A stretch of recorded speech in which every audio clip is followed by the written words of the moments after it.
The president's obsession with discrediting the media is reaching a new platform, Google. President Trump tweeting this pre-produced video today where he claims the search engine ignored his speech to Congress, but instead promoted a live stream of President Obama's State of the Union speeches.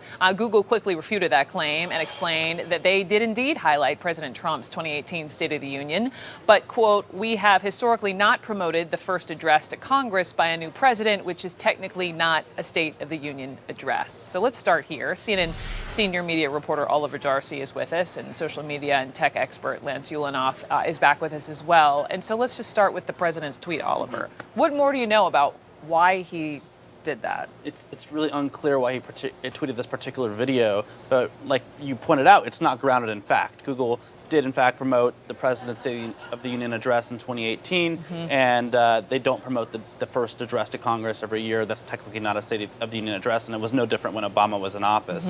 But this is part of a larger push from conservatives where they allege that these social media companies have bias against conservatives, and it's very similar, I think, what you see them doing with the media, where they say that these powerful entities are pushing a supposed liberal bias on consumers.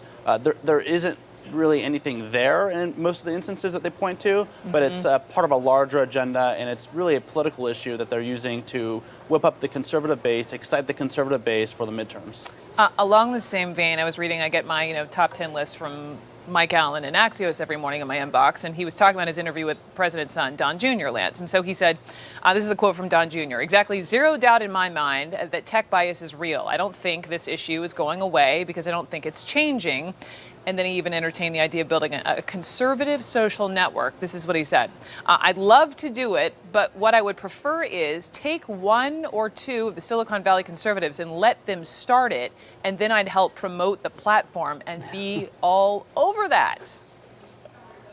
Huh? Yeah, that's a fantastic idea. Starting a social platform that no one is on. One of the facetious. One of the difficulties of starting a new platform is that your friends are all on the other place. Oh, by the way, the president is on Twitter, so starting an alt Twitter, a conservative Twitter, he won't be there because he's got his whole audience there. He's not going to do it. Same with Facebook, and it doesn't. Is the idea insane? Grab some conservatives from Silicon Valley? It's not insane. It can certainly be done, but it'll take a really long time to get any sort of traction and leverage. Certainly not what they want to do. This is a distraction. Obviously, we've got the midterms coming up here, and they want to be talking about that. But one of the things that I really walked away from with this is that Trump doesn't understand Google search at all. He doesn't understand this technology. It doesn't matter. He basically says whatever he wants. He doesn't understand that search is built on a whole bunch of it. It's built on PageRank. It's built on signals. It's built on heuristics. It's built on context. He doesn't understand it. He says it's political. He simply saw something from a study that was done that is kind of debunked and went forward with that. But it resonates with his base that has a deep distrust of technology. And I will say, there are real conversations to have here about data and privacy and algorithms and AI, but this is not the way to start that conversation. You, my friend, got an interesting phone call last night. Yes. Steve Bannon, formerly a White House chief strategist, he calls you up and you have a conversation with him about tech and conservatives. And what does he say to you? Well, he says a lot of the same stuff that you hear from the president, but he is actually a little more radical than Trump himself, particularly when it comes to talking about these executives. He plain called them evil. He said, these are run by sociopaths. These people are complete narcissists. These people ought to be controlled. They ought to be regulated. These people are evil. There is no doubt about that. And so, who are these people? These are the tech executives at Facebook, at Google, at Twitter. He said that these are all evil people, and he said there's no doubt about it. And he also said that he thinks that the government should seize the data that these tech companies have accumulated over the years. The government should seize the data. I'm looking at Lance's face. And put it in a public trust. This is a fantastic idea. They're already distrustful of tech companies that have the data, but let's give it to the government where they're always afraid the government is watching them, the government is looking at this stuff. It's just, and which is it? Is it regulation or deregulation? Because it's deregulation one point, but with tech companies, let's regulate them. That's all I have heard.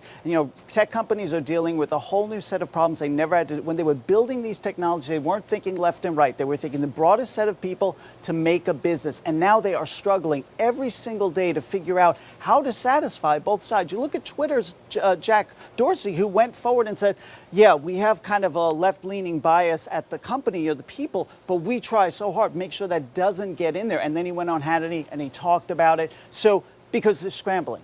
These tech leaders are scrambling to try and explain how difficult it is and how much they just want people to enjoy their services. The bottom line is this is a tactic used to whip up the conservative base, to get them excited, to take them out to vote, to get to fundraise off of them. We saw the president earlier this week. He started fundraising off of this alleged Google bias. So I think you're going to see a lot more of it in the future. That's the bottom line. Yep. Summed it up perfectly. Oliver and Lance, gentlemen, thank you so much. We should have more conversations about this as I'm listening to the two of you. Thank you.